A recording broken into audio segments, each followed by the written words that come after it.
For our United Way Spotlight of the Week, I'm joined by Karen Fleming, Executive Director of the Maltby Centre. Karen, thank you so much for being with us today. Hi, Donna. Thank you for the invitation to be here. Now, I've lived here 15 years. I've never heard of the Maltby Centre. Is that so tell me what it's all about. Well, it's interesting. Your comment is one we often hear, and the Maltby Centre is a community provider of mental health and autism, and we've actually been in the community for well over 25 years. We used to go by a different name called Pathways, and a few years ago we changed our name to the Maltby Centre.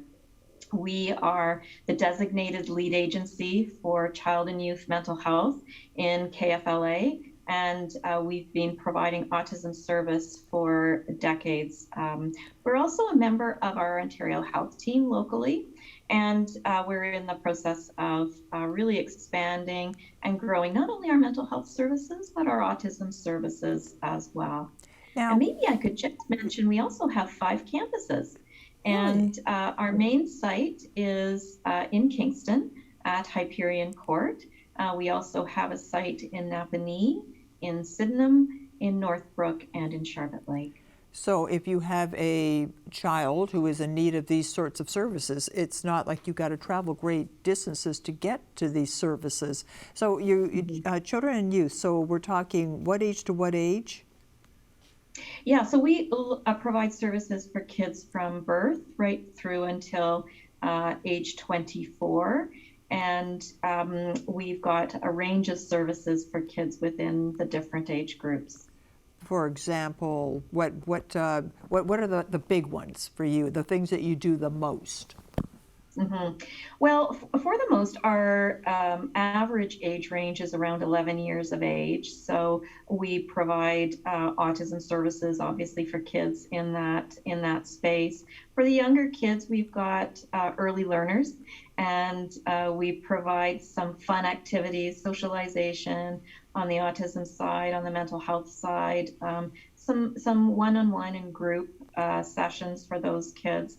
And then as kids move through their different age groups, it's all age appropriate services, both in autism and in mental health. You know, something that I've always wondered about, up until I'm going to say 20 years ago, I had never heard the term autism, Asperger's, or any of those terms. Does that mean it wasn't around before? It has always been around, and it is something that we are learning more and more about as the years go along.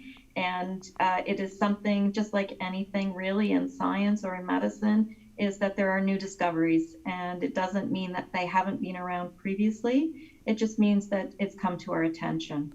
So before Pathways and the Maltby Centre, what happened to kids who were autistic, or, well, Asperger's is a form of autism. Is that? It is. Okay, yeah. So what used to happen to those kids? They would be seen by their family physician or their pediatrician, and they may or may not have attended school. In the very many years ago, back when I was a child, so that was a long time ago, those kids may or may not have attended school, and may have attended group sessions in the community with children who had similar diagnoses or challenges. So they're now adults, and what happens now? They've had virtually no. They're probably illiterate if they never went to school. So what happens to people who, when they're not able to have services like the Maltby Centre? What could happen to them? Yeah, so they would carve a path for sure, and that would be carved through help with their family, their physician, and they may enter into different careers in the community.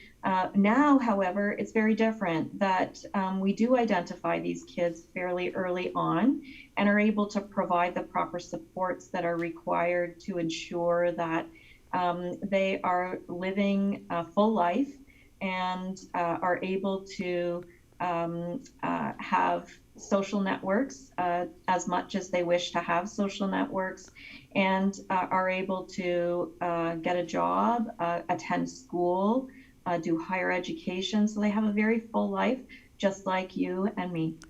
So if someone says, oh, come over for dinner, and oh, by the way, my brother will be there and he's autistic, what should I expect? You should expect that it depends on the level of autism of the individual, but you should expect that they may or may not be interested in a lot of social conversation, but they would be interested to perhaps just sit and observe and take in what's going on and be part of the group, but perhaps not readily engaged in conversation. Okay, that's really good information.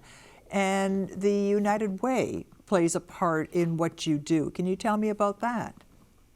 Yes, for sure. The United Way is a tremendous partner with Maltby Centre, and they have provided resources for us to provide transitional aged youth with free access to mental health. So often after you hit age 18, you do have to pay to access mental health services. And the United Way has partnered with Maltby Centre to allow us to offer the services to transitional aged youth, 18 to 24, free of charge. That's amazing. Because, 24-year-olds today aren't like they were when we were 24. They're still, they still need these kinds of things. That's wonderful. Absolutely. Yeah, good partners and a good reason to support the United Way. It is definitely a good reason to support the United Way. And the Maltby Centre. And the Maltby Centre. Yes, we're very grateful for our partnership with the United Way. Thank you so much for being with us today, Karen. Thank you, Donna. Thank you for your time.